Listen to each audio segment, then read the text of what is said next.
Eggulo twasobodde okusoosootoola emboozi y'omukyala Alice Nakiyingi Kiwanuka yava ku kyeyo e South Korea ne yeesanga ng'agudde mu mbi z'omusawo omufere George Ssemugoma eyeeyita John Kawololo. Ono nno ali ku kyalo Lukonda Kiswaswa kiri mu disitulikiti y'e Kayunga.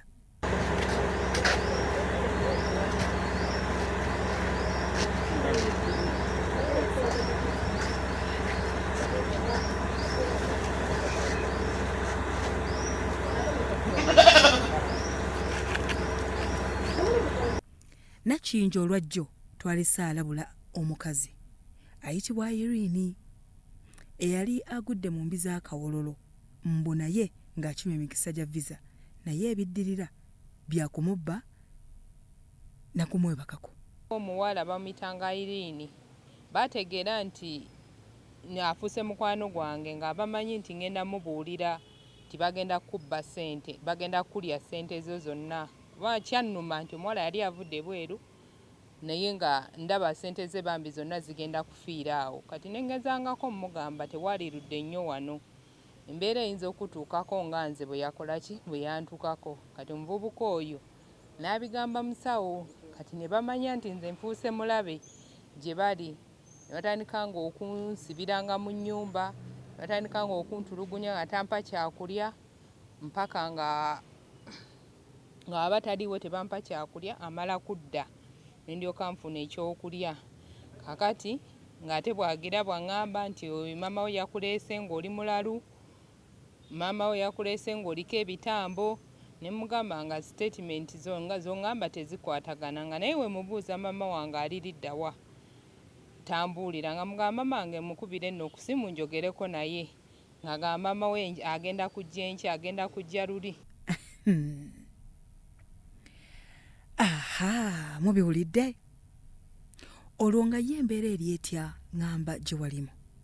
Kati bwe nagezangako oba nga nfunye waazi ne baggulawo ne birabira okuteekako ekkufulu ne nfuluma nga bwe nfuluma ne mpaala nga asindika abavubuka be ab'oku mbuga nga bajja ne bakwata lwampaka oba kusitula nga bakusitula oba ng'oluusi baleeta piki oba oluusi nga ye mwennyini baleeta emmotoka nga bakuteekamu nga bakukomyawo nga baddamu nga bakusibira mu nnyumba.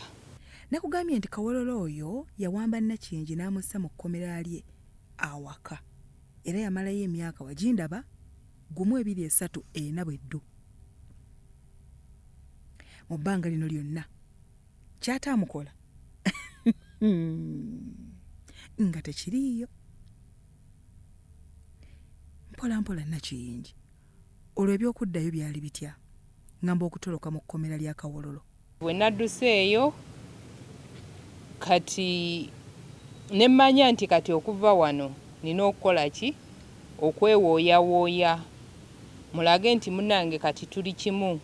Kati awo ne batandika nga okundeka okola ki okuba nga nfuluma paka we nafunye kyansi ne nkola ki ne ŋŋamba ne nvaayo. Neera mu kuvaayo nayita mu nsiko bwenti nga ngenda mpita mu nsiko. Kati ate bwe natuuka eno ebintu ne bikyuka. Natandika okumpaayiriza mbu nze mbadde njagala kumutta, mbadde njagala kutta mukazi we ate ng'ayaŋŋamba nga malaaya ye, malaaya oyo mukazi malaaya sina kye mwagaza ate eddakiika y'emu mbw ate mbadde neekobaanye okukola ki okumutta. Ate bivudde byava ku mukutto oli gw'ayita malaaya ate n'amala n'agamba nze mbadde nga njagala okumutta. Olw'okubanga namugamba nti munnange ngenda ku poliisi ne ripootinge ng'amaze okuntiisatiisa ebyo ebyokunzita n'engeri yonna gye yambuulira mbu ajja kunzita ansule mu kitoogo, ajja kunzita nziike, ayite muvubuka we Stephen basime ekinnya ekiro ng'abantu beebase banziike mu kinnya then abeere nga nkozesa emirimu nga wafuna omulimu ogw'amaanyi nga ansitula mb'osime mukyala wange situka ogenda okole. Kawololo yafuula Nakiyingi ekyokugezeserezaako buli kimu kyokka nga ku ye kwatadde abakazi abalala bakozesa kumpi ebintu bye bimu. Mbuuliraako na kino mwakomekkereza mutya n'omufere? kati ne mugamba nze nembeera sigenda kukola ki sigenda gisobola kati nangamba ngenda ne ku poliisi ne reporting oba ewa chairman mbagamba omukazi yantabukako yagwa eddalu kati gona ogenda okutuuka okugamba mbuno oba weerwanako nga nze buli kimu nakwetooloola dda kubanga nze kyensobola okukola engeri nnyingi nnyo gyensobola okukola ki okukutta kuba gwe manya buli muvuyo yonna nkimanyi kuba nze nakuteekako abasirikale abakulondoola gwe bootasobola kulaba buli kyokola na buli woolaga buli kimu mba nkiraba era buli kimu mba nkimanya kati bwatyo n'akyusa egundi n'abeera nga ntiisatiisa n'ensooka n'embeeraawo nga ndi mu kutya naye kaakati nagenza okulaba nga mpitiridde okutya kuba yangamba poliisi tesobola mukwatako Kayunga yonna emumanyi DPC we Kayunga amumanyi poliisi yonna emumanyi ate embuye mukulu ne kakiiko kamba mafiina